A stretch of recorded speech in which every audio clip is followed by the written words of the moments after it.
Школьные учителя обладают властью, о которой премьер-министры могут только мечтать, считал великий Уинстон Черчилль.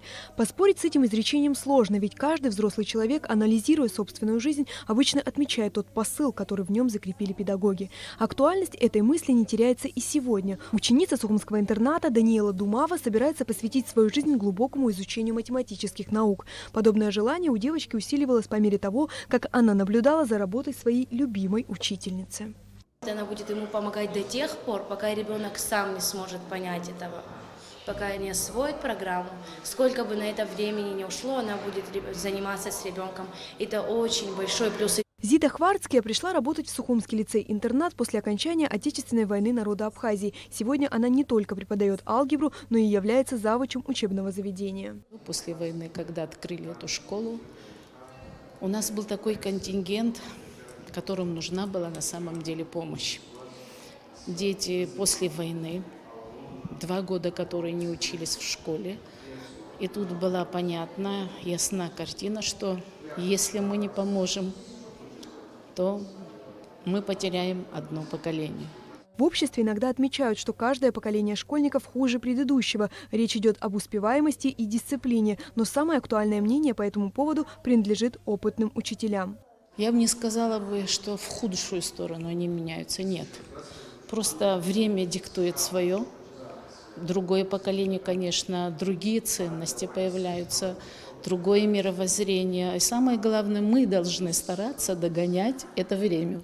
А это уже столичная школа номер 1. И здесь мы можем наблюдать, какое влияние учителя оказывают на будущую жизнь человека. Однако сейчас речь идет не о школьнице, а о педагоге с большим стажем. На вопрос, почему вы решили избрать профессию преподавателя, любимая учительница многих поколений Людмила Джинджия отвечает, что выбрала профессию еще сидя за школьной партой. У меня была учительница первая хорошая, такая внимательная, очень чуткая.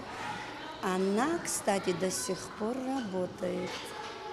Моя Нина Наловна. И вообще у меня в средней школе, в деревне, где я училась, Пакуаш, там все учителя были чудесные. Мне нравилось. Я смотрела на них, и мне тоже хотелось быть учителем. И я стала. Какая я учительница? Это детям судить, родителям судить. День учителя можно отнести к важнейшим праздникам всех времен. Быть хорошим педагогом – это значит уметь вмешиваться в естественный процесс формирования личности ребенка, направляя его в правильное русло. Хочу поздравить весь педагогический коллектив нашей самой любимой школы. Здоровья всем, всем удачи, светлого будущего и мирного неба над головой. В преддверии профессионального праздника учителей поздравления звучат отовсюду. Коллеги лучше всего понимают друг друга и знают, чего желать в этот особенный день. Когда человек трудится, хочется увидеть плоды своих трудов. И дай Бог, чтобы все мои коллеги радовались успехами своих деток. Слова благодарности и цветы – неизменный атрибут этого осеннего праздника. Всех учителей поздравляю с Днем Учителя. Желаю им всего хорошего и больших успехов в работе.